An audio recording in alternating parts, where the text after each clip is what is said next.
Okay, Assalamu alaikum and good evening, wherever you are. Hope you are well. And we got this start today. Yesterday, sorry about that. It wasn't working for some reason. I was on a chat with StreamYard. Eventually, they told me, I found out that what I had to do was make a new stream. For some reason, that one stream just wasn't working. I don't know why. So in the end, I had to delete it and start a new one. So, who do we have with us today in the chat? We have Tuka, Salam, how are you? Hope you're well. We have Mahbub Ram, something like that. And Hamid Man, Assalamu alaikum. And Sora. All right, okay. So I'm going to get started pretty quickly because I ended up actually adding a lot more to what I wanted to talk about because I had an extra day just add to it. So let's get this started. Only have 3 people with us today, but that's fine. I expected that. World Cup going on and all, and so I want to help finish this up in time for the match next. Okay, so we're going to be talking about who can you marry. So this is sort of I thought I'd put it. We've been discussing a lot about shirk and what it means Qur'anically.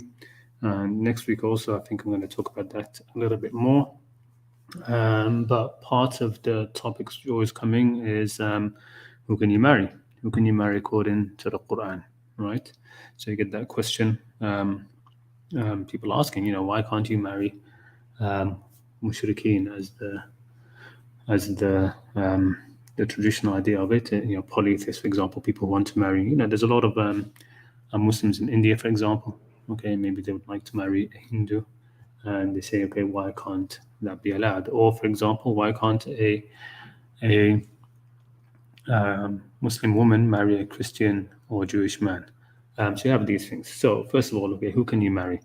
The key thing to understand in all of this is, of course, the Quran is not contradictory. Okay, and those who you can and cannot marry are all listed. They're all listed from verse 22 in Surah An-Nisa up to verse 24.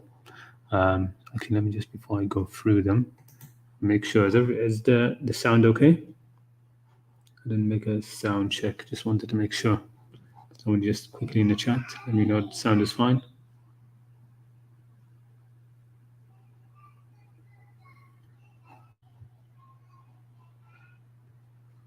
I think it's fine, but I just want to make sure so I don't have that episode we had not last time, quite a while ago now. I'm going to assume it's fine. Yes, it's fine. Thank you, Mahmoud. Okay, so what are the verses? These are known verses. Okay, so they start from here. وَلَا تُنْكِحُوا أعوذ بالله من الشيطان الرجيم وَلَا تُنْكِحُوا مَا نَكَحَ آبَاؤُكُمْ مِنَ النِّسَاءِ, and do not marry whom your fathers married of women. Okay, مِنَ النِّسَاءِ, except what has already happened. إِلَّا مَا قَدْ سَلَفَ. Okay, it's already done. إِنْهُ كَانَ فَاحِشَةً وَمَقْتًا وَسَاءَ سَبِيلًا. 3 things mentioned here. It's a fahisha. It's something which is, hateful. Maqtan creates hate, really, and was evil as a way. Okay, evil as a way. Where it will lead to. And then it continues, right? Next verse. حُرِّمَتْ عَلَيْكُمْ أُمَّهَاتُكُمْ وَبَنَاتُكُمْ وَأَخْوَاتُكُم. Okay, prohibited to you for marriage are your mothers, your daughters, your sisters, your father's sisters, your mother's sisters, your brother's daughters, your sister's daughters, your milk mothers who nursed you, etc. It goes on. It's a long list. Okay.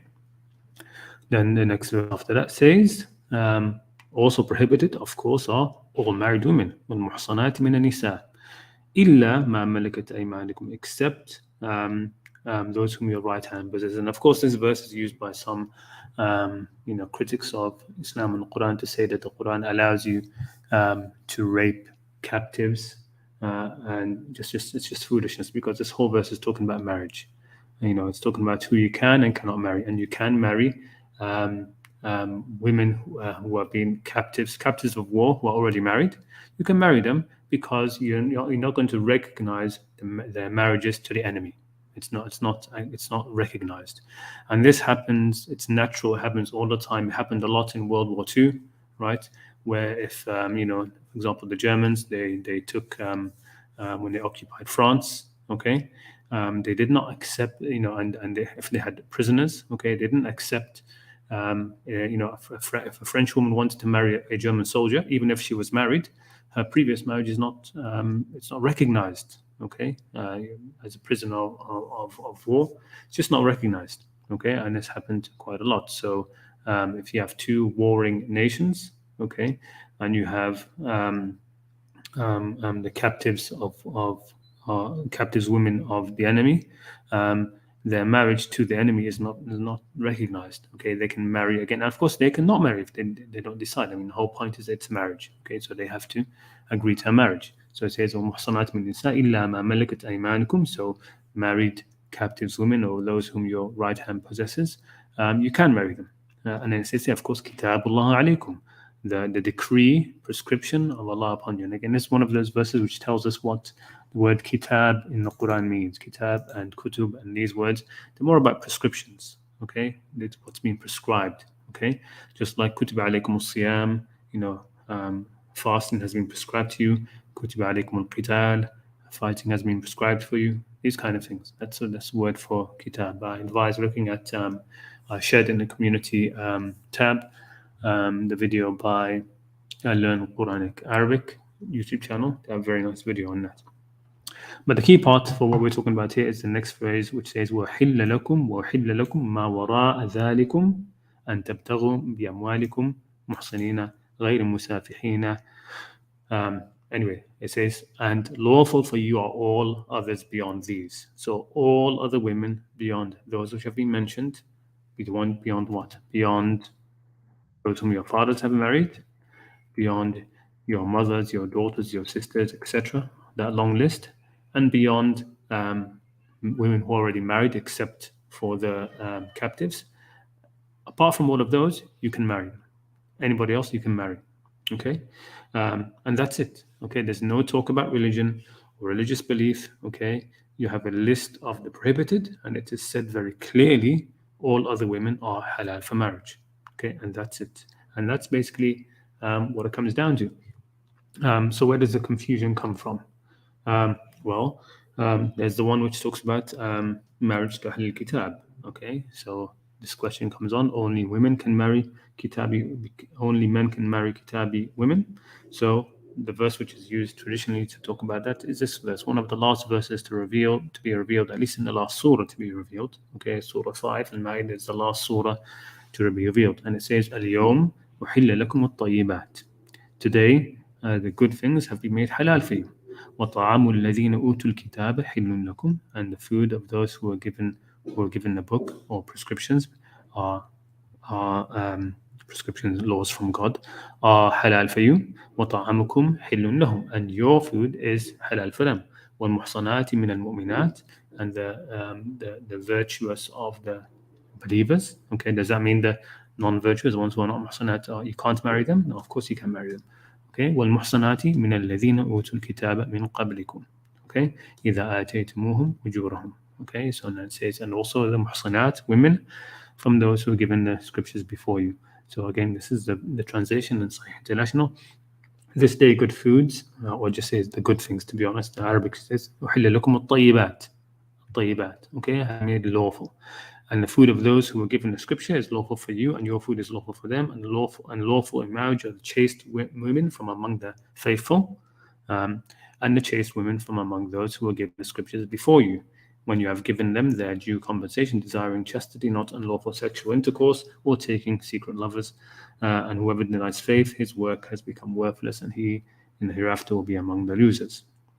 So the traditional view is that men can marry kitabi women. We call them kitabi women, so in Arabic kitabiyat, women from Ahl Kitab. Okay, but since this verse doesn't say that Muslim women can marry kitabi men, then that is still haram, or is never explicitly said to be halal in that verse, and so it is just haram. Just because it hasn't been said to be halal, it automatically means it's haram, and of course that's just not true. And the reason given for this difference is, it is said that because the children will usually or always follow the father in religion. Okay, and of course that is also not true. Okay, it's not a given that the children follow the father in religion. Okay, so the issues with this whole idea are several. First of all, it was never haram previously anyway. Okay, so this verse was revealed in Surah Al-Ma'idah, one of the last verses revealed. It's saying اليوم أحل لكم الطيبات, right? This day, what is made halal for you are طيبات. Okay, now it can't be used to say because it's this day, and then goes on to say it's halal now to marry kitabiyat, that before this day it was not halal. No, it was always halal, just as it was all good things, halal, tayyib things were halal. Okay, so previously it was not haram anyway. Previously we've already been told, okay, in the verse from Surah An-Nisa, that all other women are halal. So the phrase "this day" can't be used to mean that. Can't be used to mean that that previously it was haram, because all good things were not only made halal on this day either. Okay, and this is again one of the last verses to be revealed. Secondly, the verse in Surah An-Nisa, as we said, I've already said that it's halal. Okay, this verse is merely restating a fact with regards to Ahlul Kitab and reassuring it, okay, that you can marry their women. And the reason, of course, is because this question came up. That's the reason why this question came up. Can we marry them? Can we not marry them? And the Qur'an has said that it will answer questions that are raised in its time.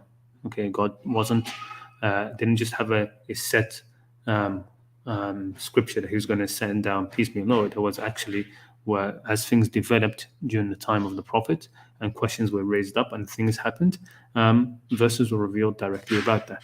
Okay. And lastly, it shouldn't be needed that a separate phrase be included in order to say it is halal to marry kitabi men. Why should that be needed? Yeah, after all, the same thing. If you look at Surah An-Nisa, it doesn't mention it is haram for women to marry their fathers, right? So if you go back through all those verses which say who is it haram to marry, it's all about whom it is married to, who it is haram to marry of women. That doesn't mean that the reverse is not true. So the verse which says, haram for you to marry are your mothers, okay, or your daughters, okay, that doesn't mean that it's not forbidden for the women to marry their fathers.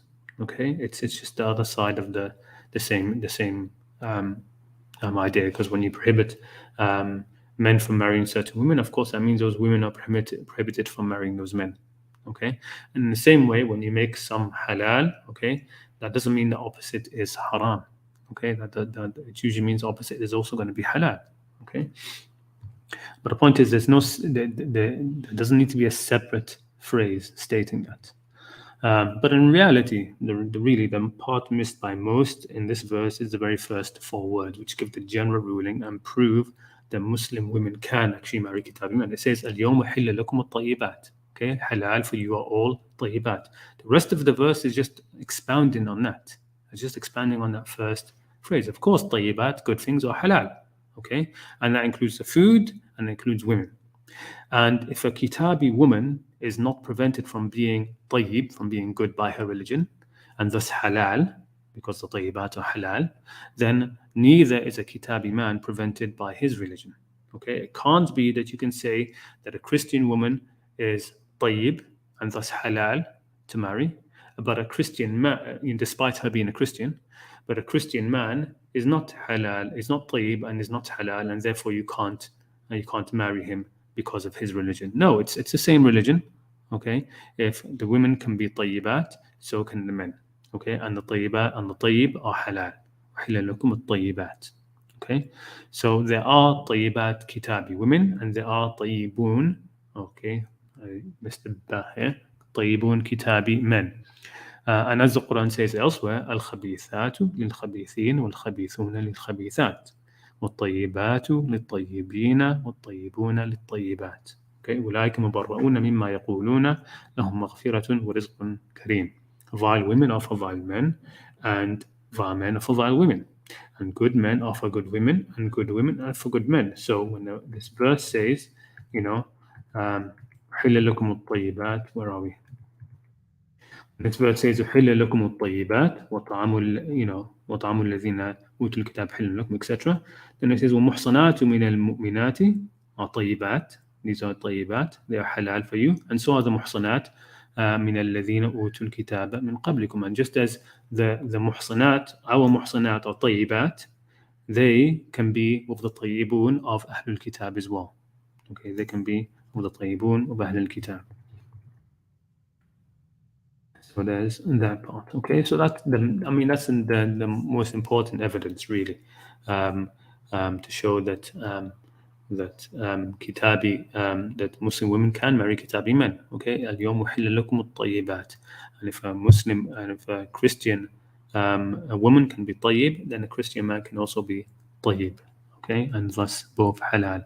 Okay.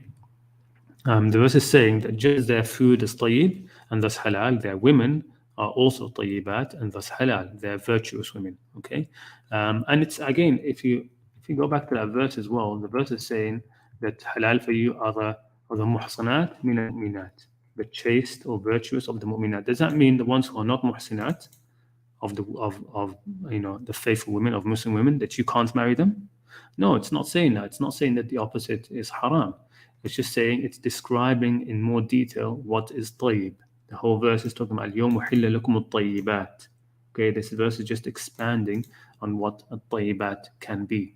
Okay, and it's saying that the طيبات are halal. Okay, it doesn't mean that the woman who is not considered of the طيبات, like you can't marry her or it's illegal to marry her. No, that verse before, as we said in Surah An-Nisa, is explicit in telling you what is halal to marry. Okay. Yeah, so the verse is saying just as their food is طيب and thus halal, their women are also طيبات and thus halal, and it thus follows that their men are also طيبون and thus halal for marriage. And all of this is just as how your food is halal for them and their food is halal for you. Okay, so there is even this strong implicit subtext of mirroring. Okay, and the verse says their food is halal for you. Okay, just as your food is halal for them, and their women are halal for you. And likewise, this could be read as a subtext, likewise, your women for them. Okay, there's this mirroring, okay, that's going on in the verse. Okay, so that's the with regards to the Ahlul Kitab. Let's look up at the issue of marriage to Mushrikeen. Okay, so you've got this verse, وَلَا تُنْكِحُ الْمُشْرِكَاتِ حَتَّى يُؤْمِنْ. Now this is actually from Surah Al-Baqarah, so this is before the verses mentioned in Surah An-Nisa, if you want to put things in order, their revelation.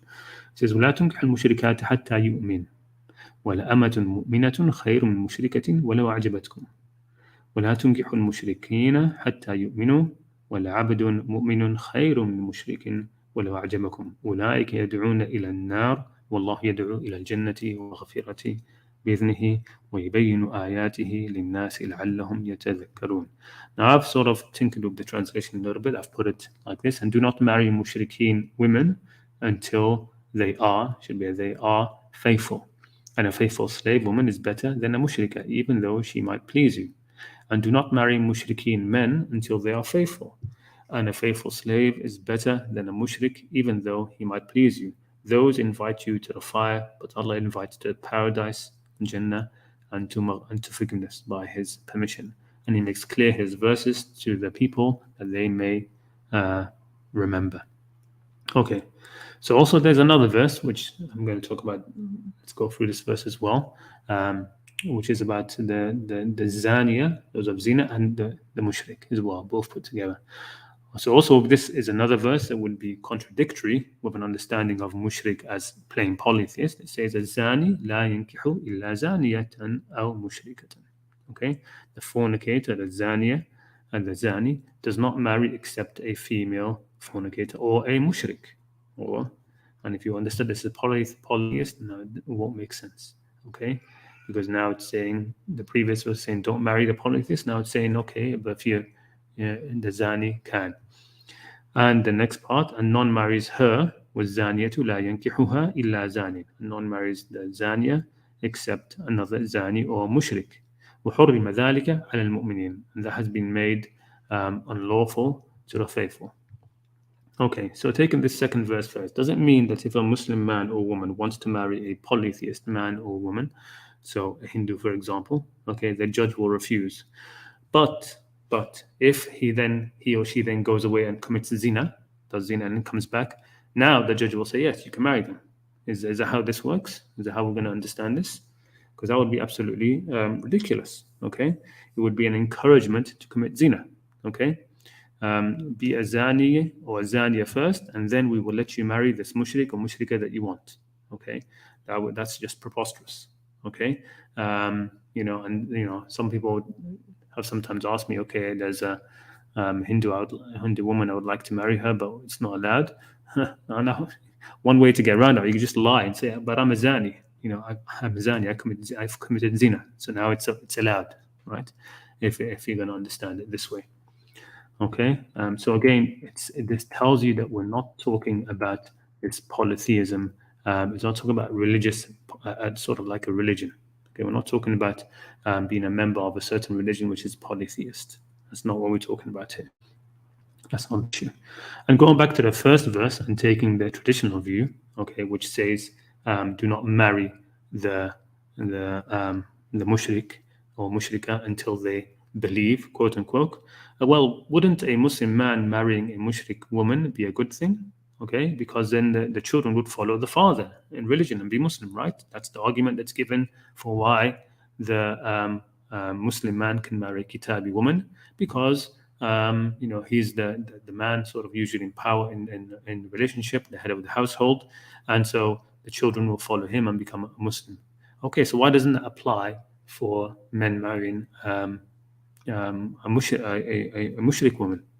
I mean, it should apply even more, because the difference between being able to influence your children to become monotheists is much easier than, as opposed to being polytheists. It's much easier because, of course, monotheism just makes much more sense than polytheism.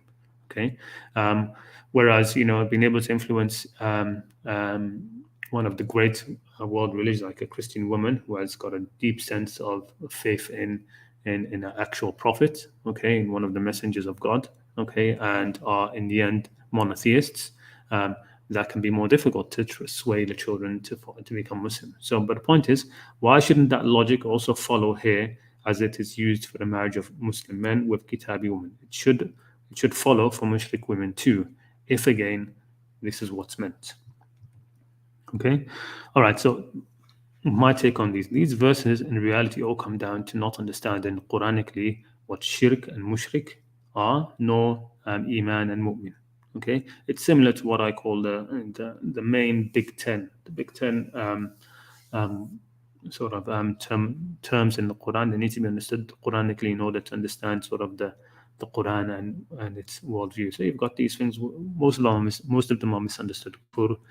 Shirk, shukr, taqwa, ibadah, nifaq, salah, ilah, kitab, sunnah. These words are others, of course, but I've just chosen 10 to keep it like a round figure. And sometimes I say the big 5 instead of 10. But they really, the Quran brought these words into use. The pre-Islam, these words were not really being used. Nobody was using kufr in a religious sense to mean a disbeliever or anything like that. Okay, shirk wasn't being talked about in that kind of way. All right, shukr was used in a very different way, and so the Quran, it sort of changed some of the way some of these words are being used. So I don't accept anymore this idea that the Quran was revealed in the language of the pre-Islamic Arabs. No, it's adapted a lot of their language, in fact. Okay, especially for the key terms. There are key terms which we have enough in the Quran to understand them from the Quran. That doesn't mean you can understand every single word in the Quran from the Quran alone. You can't do that. I mean, the people who try to do that, they always fail because it's not feasible. You can't have a word which comes up once or twice in the Quran only, and you sort of like you say, okay, I can understand exactly what it means just from the Quran. You can't. But the key words that give the worldview of the Quran, that what it's trying to, that's how it's trying to let you see the world as it really is, and the hearts of people, and how you can how you can categorize people as the way God is seeing them. Those key words, they can be understood from the Quran itself. Okay, so the mushrik here that you shouldn't marry. Not that it is prohibited to marry, because we've already discussed who you can and cannot marry, okay, in terms of legality. But here, who you shouldn't, who is very ill-advised for you to marry, is the one described in the verse itself as the one who calls to the fire. It says, the very verse itself says, Ulaika, describing this mushrika and mushrik that you should not marry. It says, Ulaika yad'una ila an-nar. They call to the fire, okay? And you shouldn't marry them until you feel, sorry, there should be a double E, of course, you feel or are safe from them. And this is where, I sort of recite this verse a little bit different. So you can recite it in a normal way and you still have the same meaning. But I think that this was, it should be recited in the more passive. It should be hatta yu'man, not hatta yu'min. Okay? So, وَلَا تُنْكِحُ الْمُشْرِكَاتِ حَتَّى يُؤْمَنْ, until you are safe from them. What does it mean by safe from them? Until you are safe. Remember, Iman, it's about safety, trust, confidence. Somebody recently said it to me in a comment. But that's the base meaning of Iman, to have faith or trust in something, to have trust and confidence. Okay? So the faith and trust and confidence that's here you want to have in a mushrik before you marry them is that they are not going to call you to the fire. They are not going to call you to the fire. It's these mushrikeen who you shouldn't marry. أُولَٰئِكَ يَدْعُونَ إِلَى النَّارِ. They call to the fire. Okay, so the iman mentioned here is the iman that acts in counter-distinction and prevents their calling to the fire. It's to have enough iman that this polytheist has enough iman that they do not call you to the fire. Okay, that they are not so in their, it's not polytheist again, that we're talking about mushrik, okay? That they are not so in ibada to their idols that they will call you to the fire. Okay, so the verse is using iman in its literal sense. And I believe, like I said, it should be recited in the passive with a fatha. So it should be hatta yu'manu and hatta yu'man. Okay, and both are, of course, the same in the rasm, in the Quranic in the Quranic how it's in the Quran how it's written, and I'm currently looking into the qira'at to see if any of the recitations that we have this reading. But even without it, with just yu'minu and yu'min, it still has that meaning. Okay, and this is similar to how it's used in the verse about the intentional and the deliberate, the unintentional. I should write here, the intentional and the deliberate murderer. Okay, so it says among those verses, it says, "Ya ayyuhalladhina amanu, idha darabtum fi sabilillahi fatabayyanu." O you who have faith, when you go forth to fight in the cause of Allah, investigate, and do not say to one who gives you or throws to you peace. Okay, وَلَا تَقُولُ لِمَنْ أَلْقَى إِلَيْكُمُ السَّلَامِ, not salam. It's not saying the tahiyya. In the Quran, the greeting of peace is called tahiyya. وَإِذَا حَيِّيتُمْ بِتَحِيَّةٍ فَحَيُّوا بِأَحْسَنَ مِنْهَا. That's when you are greeted with a greeting, then return a better greeting, or at least like it. No, it's not talking about tahiyya. It's talking about salam. Okay, peace. Like in the verse, ادخلوا في السلم كافة, enter into salam, to peace altogether. So it's saying when you go out and fight, do not say to the one who throws peace to you, you are not safe. Don't say to them, لست مؤمنا. As in, I know you're offering us peace, but no, we're still going to kill you because it's wartime and we suspect that you are of the enemy. Okay, no, the Quran is saying, no, make sure this person is who is throwing peace at you, is it of the enemy and this is just a trick, or are they really offering you peace? And if they are really, so anybody who is throwing peace to you, you do not say they are not a mu'min. They are a mu'min, meaning they are safe. Okay, don't say they are not safe. Okay, that's the meaning in this verse. And that's how the verse which says that whoever kills a mu'min, okay, deliberately, then they are in hell forever, etc. And the anger of Allah is upon him, and the curse of Allah is upon him, and to them is a great, immense punishment. It's not talking about a believer. It's talking about anybody who has safety, anybody who is innocent and in position of safety. Okay, killing them is a huge crime. There's no religious, but unfortunately the Muslims have gone the way of the Jews and the Christians before us. Just like the Jews, they think to kill a Jew is worse than to kill a non-Jew. Muslims now think that to kill a Muslim, to kill a Muslim is worse than killing a non-Muslim. No, killing an innocent, safe person. That's what it's talking about here. Which is why this next verse about it defines that. Anybody who throws peace to you, you do not say they are not mu'min, they are not safe. No, they are safe.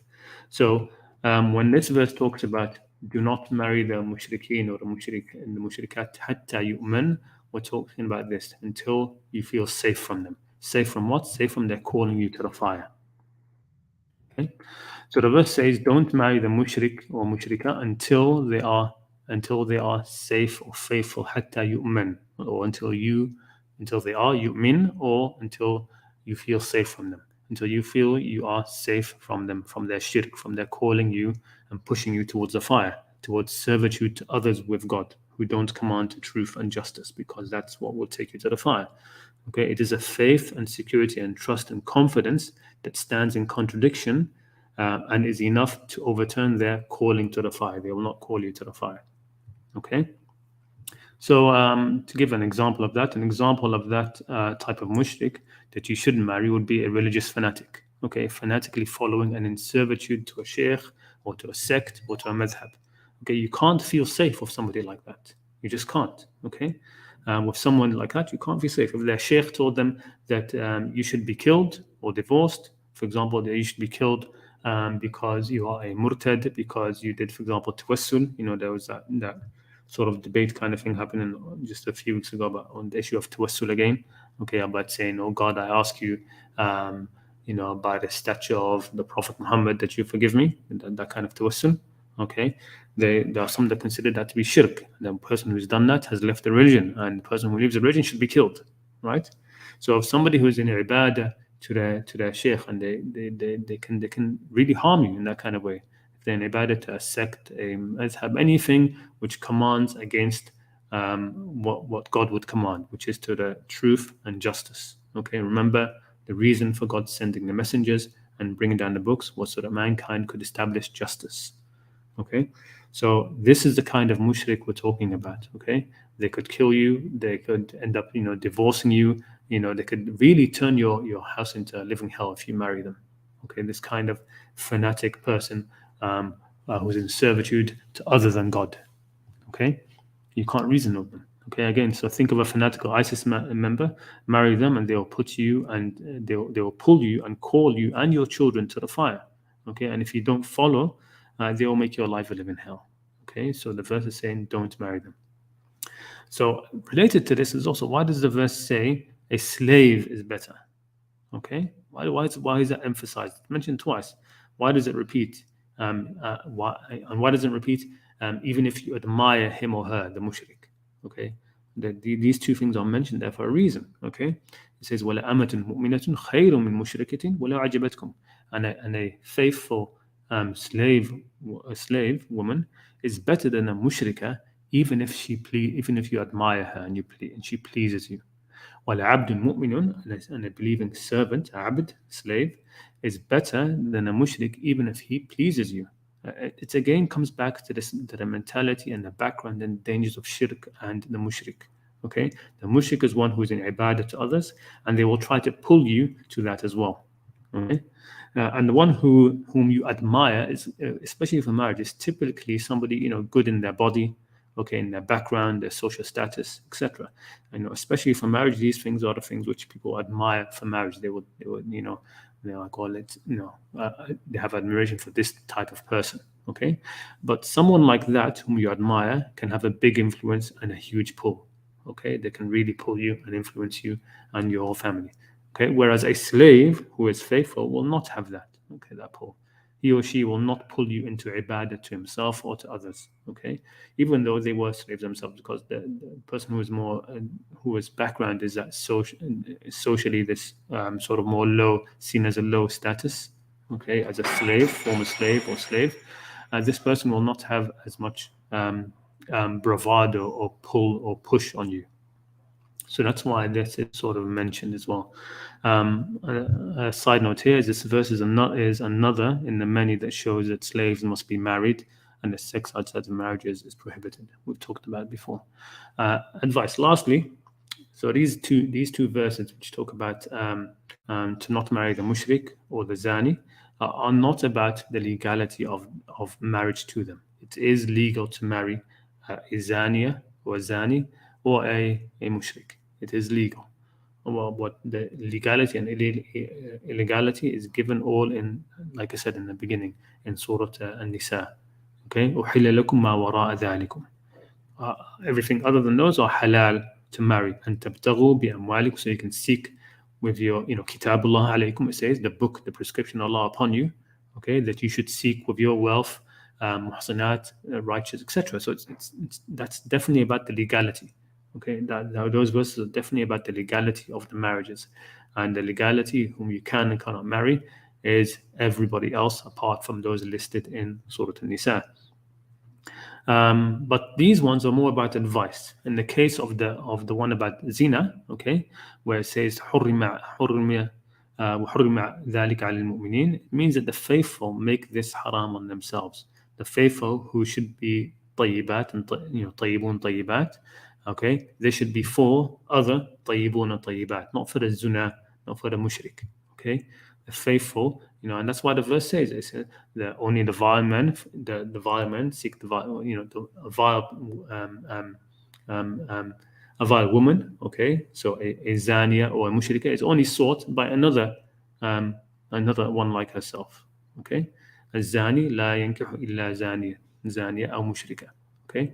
And the same thing, the mushrik or zani man is not sought after except by somebody the vile. Only the vile seek to marry the vile. Basically, that's and it's given advice and saying that the faithful don't do that. That's what that verse is about. It's not about the legality. As for the verse about the mushrika, it is all given in the language again of choice and advice. Okay, it says marry the mushrika. Well, better to marry a faithful slave, but you choose. Okay, why? Well, they call to the fire. God calls to the garden. Forgiveness. You choose. Who do you want? Okay, are you going to marry the mushrik or mushrika who's going to call to the fire, or you're going to take God's advice who is calling you to not do that? Okay, he's the one who's calling you to the garden. Okay, so that's what this verse is about. أولئك يدعون إلى النار والله يدعو إلى الجنة والمغفرة. They are calling to the fire. God is calling to this. Okay, and God sets it says that God reminds you, okay, yubayyin, or makes clear, yubayyin ayatihi. It doesn't say He sets the hudud like in other verses. كذلك تلك حدود الله. These are the limits set by God. وما يتعدى حدود, and whoever oversteps the limits. Not that. Okay, it's not talking about hudud here. Okay, and He makes His signs clear so that you may receive dhikr. And that's basically it. End of that presentation. Quite a long one because I ended up adding quite a bit. All right. Okay. Let me get back to the screen. And we have 7 with us. All right. Okay. So I don't have anybody backstage. So if anybody has a question or anything, type it in now. I definitely want to close this in around 25 minutes. Give some time who want to go and watch the game, including myself. I might go and watch it. Time to do that. Assalamu alaikum, Muhammad Jalaluddin Rumi. Assalamu alaikum from Dhaka, Bangladesh. Wa alaikum assalam.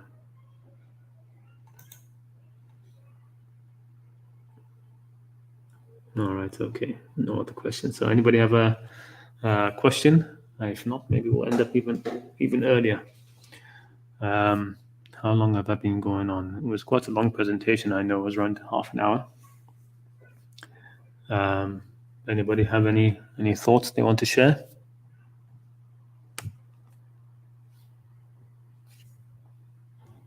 And Salam Muhammad Hassan.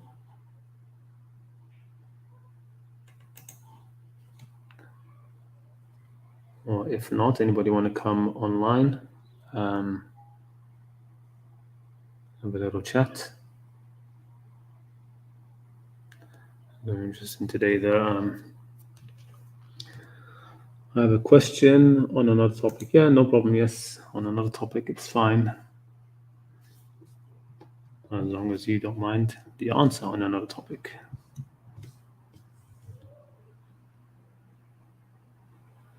Circumcision? No, it's not necessary in the Quran at all. And it's one of those things which. So first of course, it's not required in the Quran at all. But the more pressing question, if it's prohibited, right? If it's prohibited by the Quran, because the Quran talks about one of the things that Shaitan will do, will command people that they will change the khalq of Allah. Right? So this is used by a lot of people. Quran is to say that circumcision isn't allowed because you're changing the body, right? Changing the creation of God. I'm not as convinced by it. Okay, that because of that the circumcision is haram. Mostly because it seems to be a very widespread thing. I mean, it wasn't something which has been accepted pretty much globally. Okay, and it's not like it's something which is so is. That makes me suspect that it's something which isn't against fitrah, basically. Okay, to have it so widely accepted, even with non-religious East and West societies, it's not seen as nobody looks at it and says it's mutilation. There are some who try to push it as it's as if it's a mutilation. Very few see that, and the strange thing is that those who say it's haram, and a lot of time they try to make it an emotional thing that you're doing it to babies and children and stuff. But then they say that if adult chooses to do it himself, then it's fine. But if it's haram, it's haram to adult or to do it to yourself or to the children, or so if we stay focused on the actual issue itself, is it would it be considered a mutilation? Is it under that verse of the Quran where Shaitan says what he's going to speak, make people do?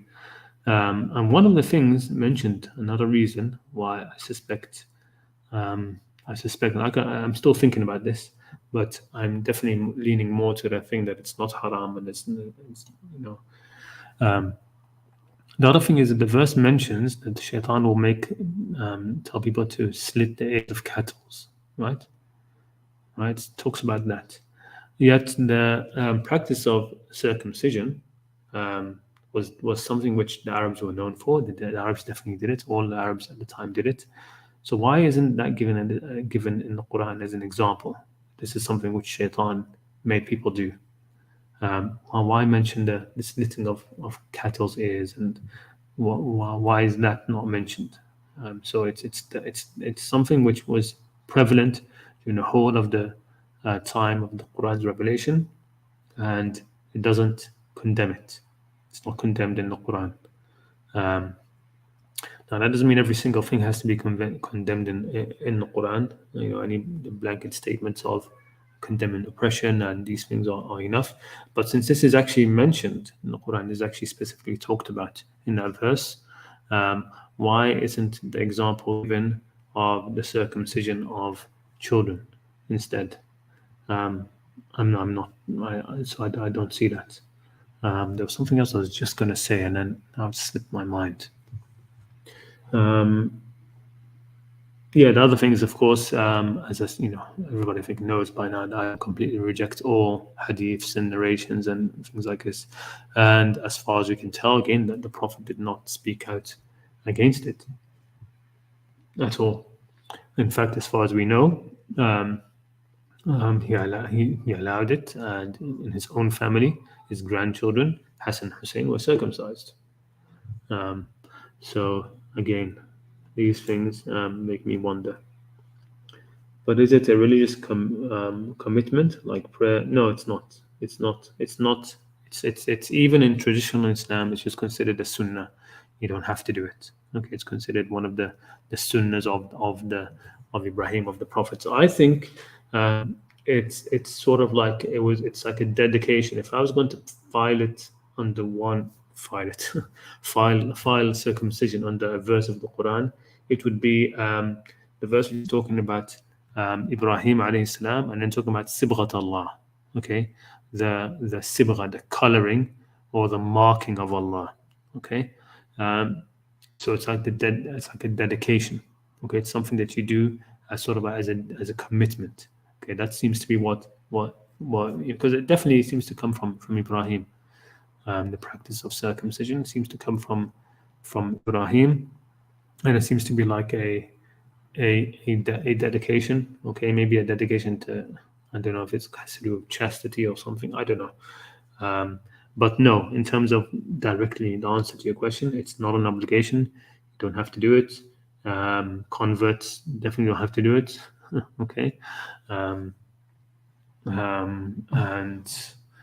it's a shame that you have some, for example, some converts who want to get married, and sometimes it's made as an issue. Okay, if he's not circumcised, somebody's not going to marry them, and then there's also the whole health, the whole idea of the health and cleanliness and things. That I've heard arguments on both sides. That it's actually a circumcision is better, it's healthier, it's cleaner, and the other side that no, it's not. And that's, so that's all I've got about that.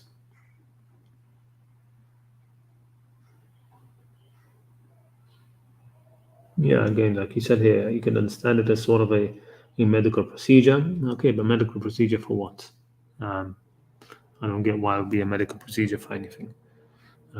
So I don't see it as a medical procedure. I just see it as something which seems to be globally accepted as fitrah.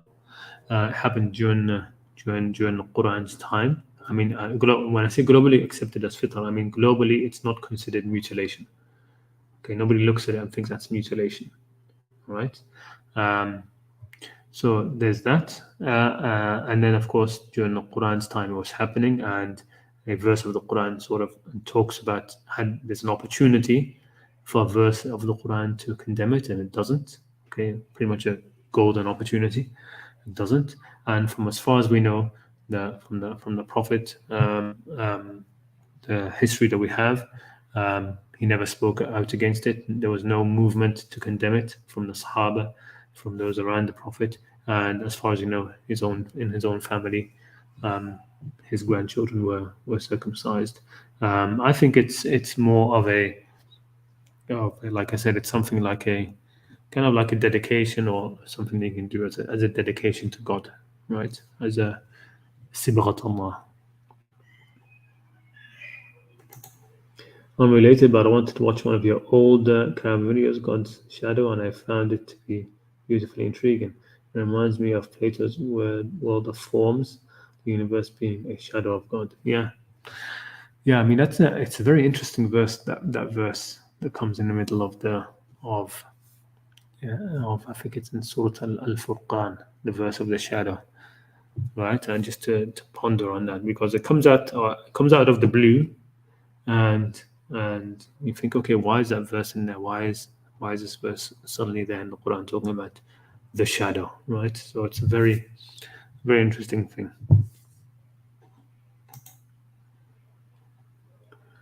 For me, it's always sounded weird that God specifically commanded people to cut their foreskins like the Jews say. Yeah, I mean, you could say it seems just like a weird thing. Again, it could be just something which is a dedication. I don't know. I'm not sure. I mean, maybe it could be settled by the whole medical establishment. Is it something which is actually more hygienic and better, etc., in that kind of way? In which case, you could say it's that kind of medical procedure, or not. But if it's something, it's probably just it could even be, because again, going back to Ibrahim, I don't think if it started with Ibrahim, is it really a commandment that God told him to do, or is it something which he himself did it as his own dedication to God?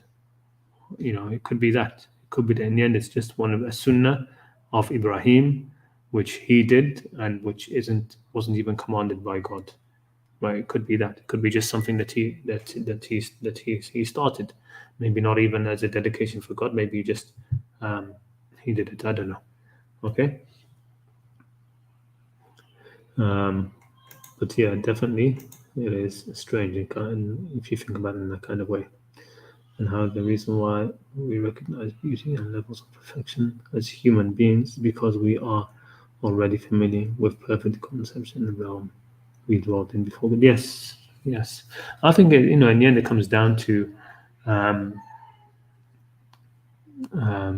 sort of like the verse, okay, when the verse which says, وَمَا خَلَقْتُ الْجِنَّ وَالْإِنسَ إِلَّا لِيَعْبُدُونَ, that I did not create the jinn and him except that they be an ibada to me. One of the commentaries of Ibn Abbas about that, it says إِلَّا لِيَعْرِفُونَ, except so they can know me. Okay, one of the old Sufi sayings was that it's a divine saying, they call it hadith. It says that God said that he was a hidden treasure and he wanted to be known, and so he created the creation so they could know him. So in that kind of way, we recognize beauty and things in the world because they're a reflection. They're a reflection of God in a way. Okay, and the more beautiful something is, the more it's actually a reflection of a quality of God.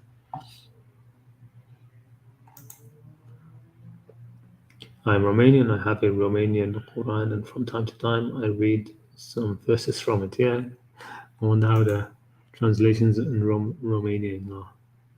Hey, Iron Man, Assalamu alaikum. How are you, Iron Man? Very good to see you again. Very good to see you again. So, did anybody have any feedback on this idea, on what I talked about in the stream regarding the marriage, especially the one about kitabiyat, Muslim women marrying kitabi, Christian or Jewish men? Because I think it's pretty obvious when you look at how the verse is structured. Is that حِلَّ لَكُمُ الطَّيِّبَاتِ, this one here, I'll leave this one on the thing. That if a Christian woman can be tayyib, then so can a Christian man, right? And thus they're both halal for marriage. Now we have a question here. Conservative Democrat, how do you explain 424 of Qur'an only? Oh, well, we did talk about this. Let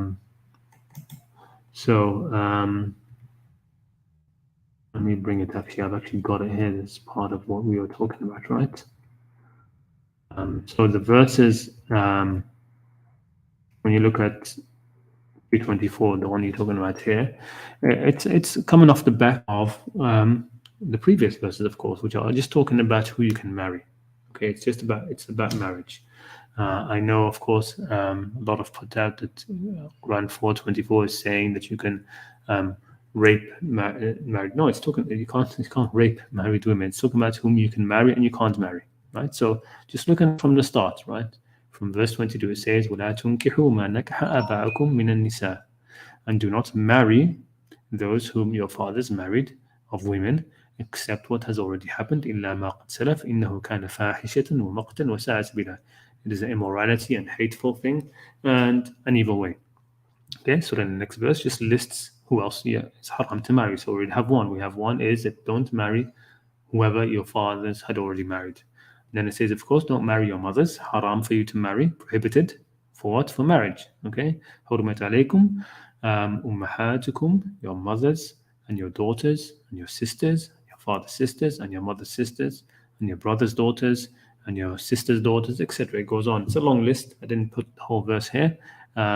Even it says it's haram for you to marry two sisters together, except what has already happened in the Muslim community at the time. So you can't marry two sisters at the same time.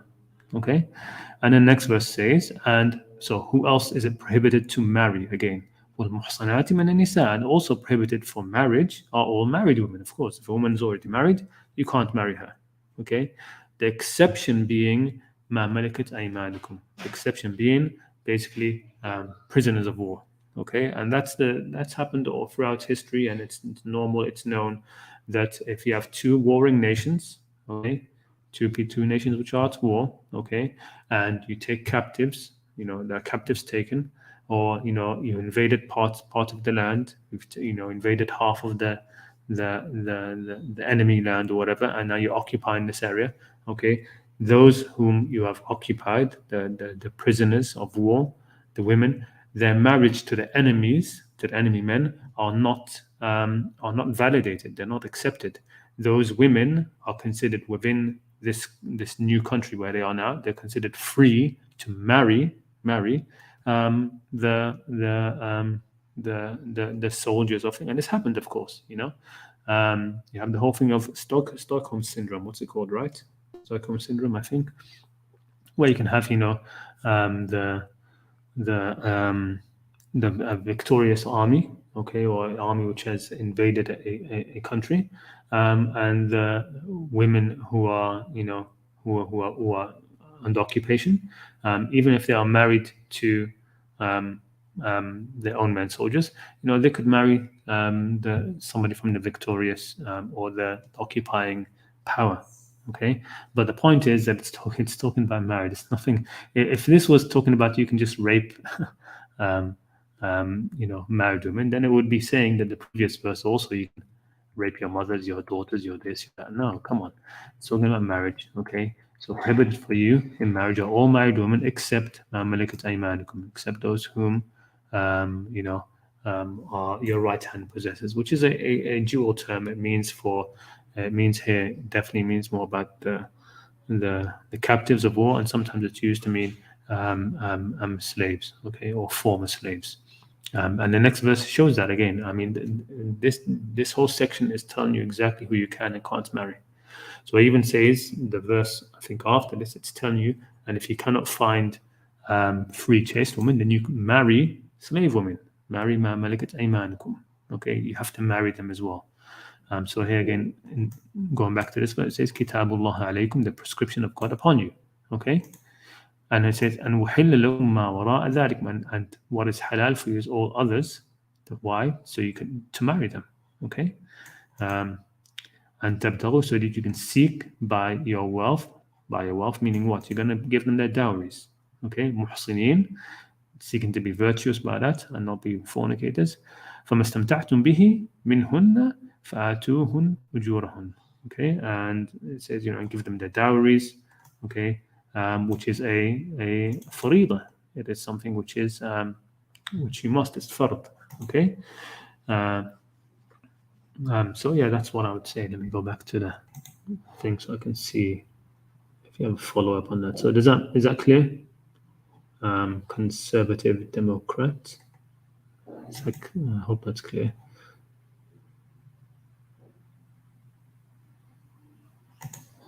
Um, 65.4. Is that I actually need to make a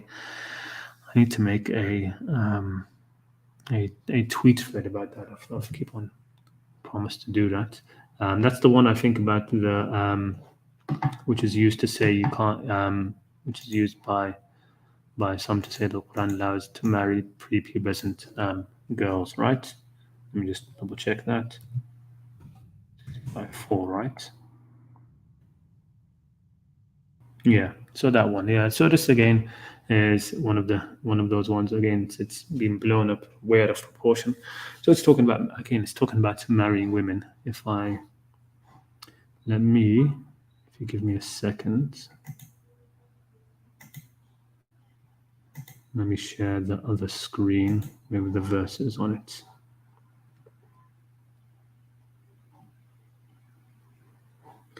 Let me just see. I'll get to that in a second. Conservative Democrat. Just give me a second. So those married women of captives of war have also to accept marriage. Yeah, of course they have to consent to marry. It's like, will you marry me? Yes. Okay, I'll marry you. It's just as simple as that. So basically it just means that their marriage to the enemy is not accepted, right? So I mean, imagine if she wants to marry, she falls in love or whatever with somebody in of the occupiers. Okay. Okay, I can't marry. You have to go get divorced first. So what? We're going to send this woman to the enemy to to get divorced, go back or what we're going to do? We're going to send messages back and to the court system and file divorce. How is that going to happen? No, there's a state of war. Okay, there's a state of war. All right, you're not going to go and file divorce in the enemy's territory or whatever. No, just that marriage is ignored. And this happened during World War One, World War Two, between Germany and France a lot, and between German, British women and French and German women. It happened a lot. Happened all throughout history. Okay, that married captives. Okay, they would marry. Okay. The occupiers, or they'd be freed and be married, whatever it is. But the point is that you can't go out to the enemy and get the divorce, right? It's a state of war. That's the point of that. But only if the slaves agree to, of course, if they agree to marry, and not only that, by the permission of their families. The next verse says.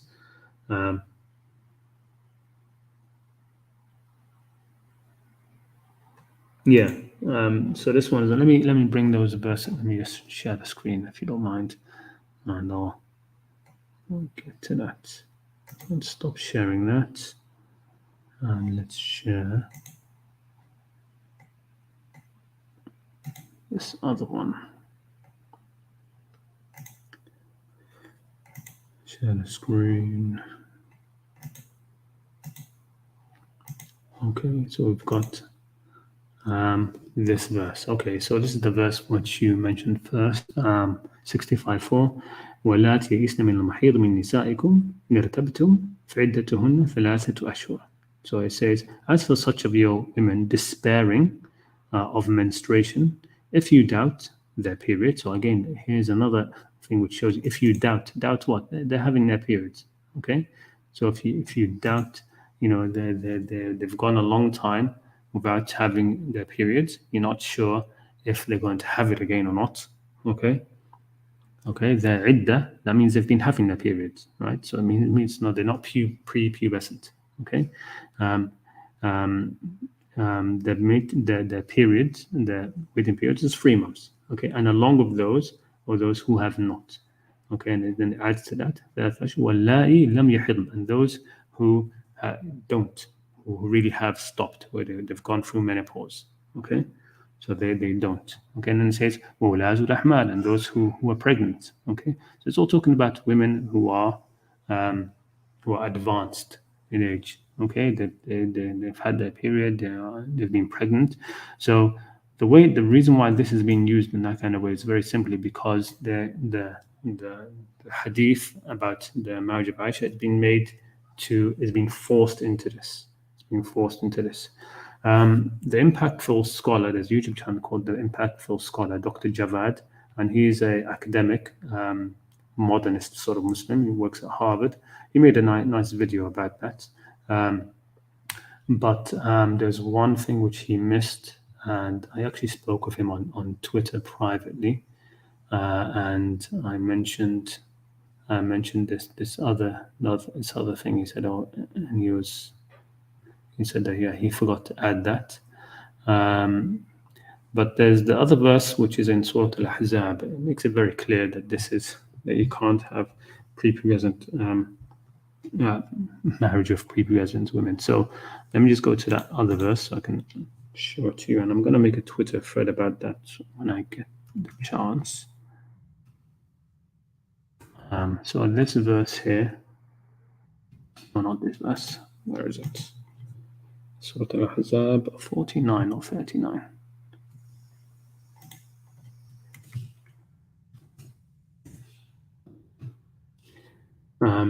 So it says here, Ya ayyuhal ladhina amanu, or you who have faith. Okay, if you marry the faithful women, believing women, and divorce them before you have touched them, then there is no no period that you should reckon. They don't have a iddah. Okay. So the whole point. So what is that saying? Okay. So if you marry a woman, okay, and you don't touch her, meaning sexually, then of course there is no waiting period. There doesn't have to be an iddah at all. It's completely taken away. Okay.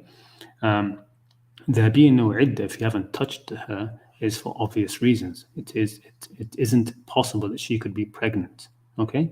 So in the same way, a prepubescent girl who has not ever had her menses, which is the crux of the issue about 65 free. Okay, is it talking about girls who have never had their menses or not? Okay, but people are saying that that's what it means. Okay, but a prepubescent girl also cannot possibly become pregnant, and therefore also would have no waiting period. There's no waiting period. There's no iddah, even if you marry a prepubescent girl.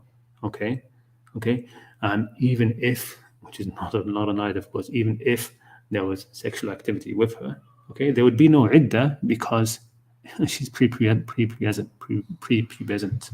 Okay, she can't be pregnant. That's the whole point of the waiting period.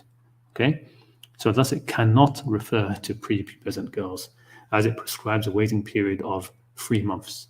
Okay, and that's basically the gist of that argument. I need to put it together and put it on Twitter, to be honest, because it's one which I've never seen. I mean, Dr. Javad, when I mentioned this to him privately, he said that he forgot to add this argument. And he's more well read about the arguments about these verses and stuff than I am. I don't look at any of these things as much anymore, to be honest. I just do my own contemplation now. But I've actually never seen that argument being brought to bear. Okay, and in my opinion, it's one of the strongest. It's just obvious. Just put this verse with that verse. It's more than obvious. Okay. What was the other thing you mentioned? Okay. So it says, doesn't 23:5-6 not show that you are not married to the saved girls? Okay, so let me bring you the verse. Let's go back to the one that you were talking about for 22. So this is again, those are the verses I mentioned from here, which talk about, do not marry whom your fathers have married of women. Okay, so that's that verse. Next verse lists all those. Okay, it's also forbidden to you to marry all your mothers, your daughters, etc., all the way to the end. Okay, so all of these are prohibited to marry. Then it says, the next verse after that, and prohibited also, of course, to marry are all married women, except whom your right hand possesses. The book of Allah upon you, the prescription of God upon you, about who you can and cannot marry. And halal for you are all other women. Okay, everybody else is halal. Okay, so that's done. That part is done about this. Okay, it's talking again about giving them their thing. Now, the next verse, what does it say? ومن لم يستطيع منكم طولا أن ينكح المحصنات المؤمنات, and whoever of you is not able financially to marry the free virtuous women, فمما ملكت أيمانكم, then marry. Okay, ينكح. Okay, to marry, this word here. So then, of course, you can marry ما ملكت أيمانكم. You can marry those whom your right hand possesses from your believing slave women. Okay, Allahu a'lamu bi imanihim. God knows best about your faith. Okay, ba'dukum min ba'd. We're proceeding some of you from others. Okay, ba'dukum min ba'd. فانكحوهن, so marry them. Okay, بإذن أهلهم, by the permission of their families, their people. You still have to take permission. Okay, you still have to do the normal marriage. Okay, وآتوهن أجورهن, give them their dowries. Okay, all of this is marriage. بالمعروف, according to custom. محصنات غير مسافحات ولا متخذات إخدان. And then it says what? It says فإذا sorry about that. That's my daughter. فإذا أحسن, so when they are married, okay, if they commit zina, then upon them is half the punishment of the muhsinat. Okay, so they're given a different sort of title in the Quran. Okay, they are still called ما ملكت أيمانكم. Okay, so they're not called azwaj. The reason being is because because they've been through slavery and or prisoners or etc. Okay, if they end up committing zina or fashia, they get half the punishment of women who have never been through that, just because of the psychological damage, etc. that can do. And the verse says at the end here, ذَلِكَ لِمَنْ خَشِيَ الْعَنَةَ. This concession, this whole concession of whoever whoever you cannot afford to marry thing, then you should marry of the slaves. You can't marry freemen, marry slave women. Okay, all of this concession, it says ذَلِكَ لِمَنْ خَشِيَ الْعَنَةَ. That is for whoever fears. Let me see, where is it in the translation? This is for him who fears. This is for him among you who fears to commit sin. Okay, so what does that mean? That means if you don't fear, you don't have this concession. You can't. Okay, and then it says وَأَن تَصْبِرُوا, but for you to have patience is better for you. Meaning, don't marry those who are still slaves, and don't marry them. Okay, it's better not. Let them become free and etc. And then you can marry. Okay, so it's وَأَن تَصْبِرُوا خَيْرٌ لَكُمْ. Okay, so that means what? It means that aside from these two, aside from marriage, you can't just, because if it's saying, okay, if you fear sin, okay, this concession to marry is if you fear sin. Well, if it's allowed to have them in that way without marriage, then it wouldn't make sense to say, okay, this concession to marry is if you fear sin. Well, I don't need to marry because I can relieve myself of sin without marriage with them anyway. Okay, no, because you have to marry them. You have to marry them. Okay, and the interesting thing is the next verses. The next verses tell you a lot about what's happening at the time and what continued to happen, what was brought forward up to now. If you watch my video about a tale of two prophets, or two mosques and two prophets, okay, I talk in there about how during the time of the prophet you had both streams. There was the prophet who was teaching certain things, and there were others who were pushing other things different from him. It wasn't just everybody was loyal to the prophet and doing what he said. So it says here, mentioning those people, it says, يُرِيدُ اللَّهُ لِيُبَيِّنَ لَكُمْ. God wants to make things clear for you. وَيَهْدِيَكُمْ سُنَّنَ الَّذِينَ مِنْ قَبْلِكُمْ, and guide you to the sunnah, to the way of those before you. What's talking about marriage? We've just been talking about marriage. Okay, guiding you to the sunnah of those before you, which is the sunnah of marriage. Okay, مِنْ قَبْلِكُمْ, and to repent upon you. And God is knowing wise. And then it mentions the other people. Not here yet, sorry, the verse after this. وَاللَّهُ يُرِيدُ أَنْ يَتُوبَ عَلَيْكُمْ, and God wants to repent upon you. And وَيُرِيدُ الَّذِينَ يَتَّبِعُونَ الشَّهْوَاتِ أَن تَمِيلُوا مَيْلًا عَظِيمًا. So God wants this for you, the sunnah of marriage, what He's explaining, what He's showing you. Whereas these other people, they want those who follow their shahwat, follow their lusts. Okay, but those who follow their lusts would have you go tremendously astray, and this is what happens. Okay, with this push to make it that concubines and you can intercourse outside of marriage is allowed, etc. No, it's not allowed. Okay, but there were those who were pushing it. Okay, they were there in the time of this verse was talking about. It's warning. يريد الذين يتبعون الشهوات أن تميلوا ميلا عظيما. They want you to go astray. Those people who are following their lusts. Okay, يريد الله يخفف, and God wants to make things easy for you. وخلق الإنسان ضعيفا, but the human being is created weak. Okay, and then it goes on to other parts. Okay, so why did I mention all of that? It's because these verses from all the way from I would include this part as well, but all the way from verse 22 all the way up to 28, or just put it up to 25. They are the totality of telling you who you can marry, okay, and the who you must marry, and they're all saying that you can't have anything without marriage.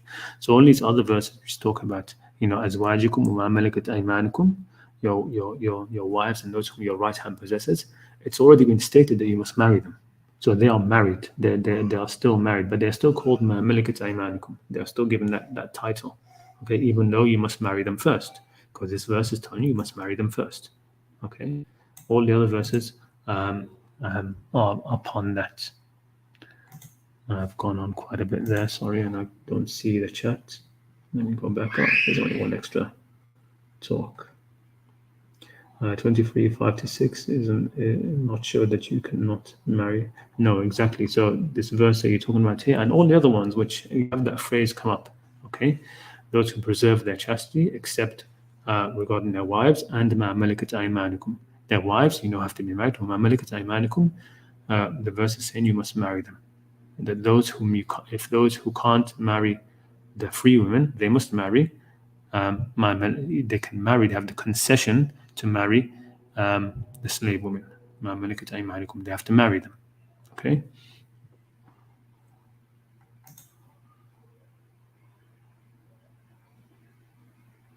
No, it doesn't say explicitly say. It doesn't say bondmen not married. It says exactly like it says in this verse here. It says, and whoever of you cannot marry the muhsanat, then they can marry the exact same phrase, ma malakat aymanikum, famin ma malakat aymanikum min fatayatikum. Okay, it's right there in the, you can see in all the translations. And those who are not able to marry free believing women, then they may marry believing maids from what their right hands possesses. Okay, in another one here it says, and just giving you another translation. Okay, then it said, then marry from those whom your right hand possesses of your slave girls. And here it says, from what your right hand possesses, again, then you may marry. They may wed this one, of whom your right hand possesses. So if I go back to that verse which you are mentioning, which is 23, 5 to 6, let me bring that up for you. Okay, it's 23, 5, 6. Again, 1. Oh, 5 to 6. That's right. Sorry. Yeah, it says, وَالَّذِينَ هُمْ لِفُرُوجِهِمْ حَافِظُونَ. Okay, those whom preserve their chastity, except against who إِلَّا عَلَى أَزْوَاجِهِمْ, except upon their azwaj, their wives, or مَا مَلَكَتْ أَيْمَانُكُمْ. What does it mean, or? What does it mean, or? It means that they have both? No, because that verse is telling us that you can marry the free women, okay, and if you can marry the normal free women, then you don't have the concession to marry slave women, right? That's what that verse we just looked at is saying. It says, whoever cannot marry the free believing woman, they can marry from their malakat aymanukum. Okay, so if this verse just said this part, the azwaj, okay, then it would be excluding the concession which was given. So this part here is for another group of people, those who took the concession and married slave girls. Okay, is that clear? So you have again. Let's go back to that previous verse. Okay, so again, it says here, whoever cannot marry Tawlan, the muhsanat, the free women. Okay, and that's all of those mentioned before. Who you can marry. Okay, so if you can't do that, okay, you can't have both. You can't have the free women and then say, I'm taking this concession. No, the concession is given if you can't. The concession is given what? If you can't. If you can't. It says, whoever cannot. And those of you who are not able to afford to marry the free believing women, and those of you who cannot marry, who don't have the means to marry the free believing women, and those of you who do not have the means, what do? They can marry of the slave women, right? And that's what this is talking about. Those who guard their chastity, except upon their wives or upon their malakat aymanuhum, okay, because they were those who took this concession. It's not talking about those who don't have both. Okay, you don't have both. You have this, malakat aymanukum. Okay, then you don't have of the free women. And if you have of the free women, okay, then you don't have the concession to marry of these. Okay, these are two different groups. Is that clear? The two groups of people in society, okay, who don't need to guard their chastity. Okay, those who have married the free believing women, and those who married the slave women. Okay, they don't need to guard. They don't need to guard their chastity upon them. Okay, does that make sense? Is that okay?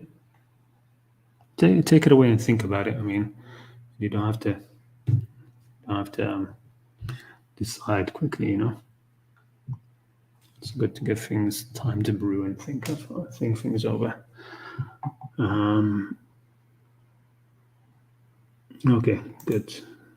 You're welcome. Let's see. We have those who kafaru in God signs and those who cry lies into the signs. What's the difference here? Oh yeah, that's a very, very interesting topic. If you don't mind, I want to leave that for another time. But this is the first time I've seen you, I think, right? Cyan instinct. Because I want to close this off. It's getting quite late. But yeah, I mean, this is a very, very interesting thing. So, الذين كفروا بآياتنا والذين كذبوا بآياتنا, right? So the kadhib is about giving a lie to them. In the كفروا بآيات الله are those who sort of, kufr is about a response. Okay, it's about a response to something. It's more about in the heart. Okay, so it's when something comes, when something is presented, you sort of turn away. Okay, you hate it, you don't like it, you dislike it. Okay, I don't like it to be that way. Okay, it's a negative response to truth a lot of the time. Okay, that's part of it. Okay, whereas كذبوا بآياتنا, okay, it's to sort of like try to distort it, the signs of God, lie about them, change them a bit. كذبوا بآياتنا. Okay, it's all those ideas of kadhib, of lying, of deceitfulness, of these in relation to the signs of God. But I wanna talk about that more along another time, hopefully, in a deeper way, if you don't mind, because I wanna end this now. I've gone up quite a bit, and we'll be here again next week, inshallah. Not next week, but the week after. Okay. So if there's nothing else pressing, I think I'll end it there. And thank you all for coming and for questions posed. And inshallah, I'll see you next week. So now, or 2 weeks' time. Assalamu alaikum wa rahmatullahi ta'ala wa barakatuh.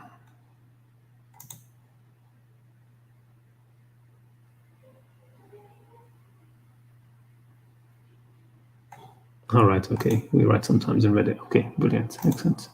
Okay, take it easy. Assalamu alaikum. Take care.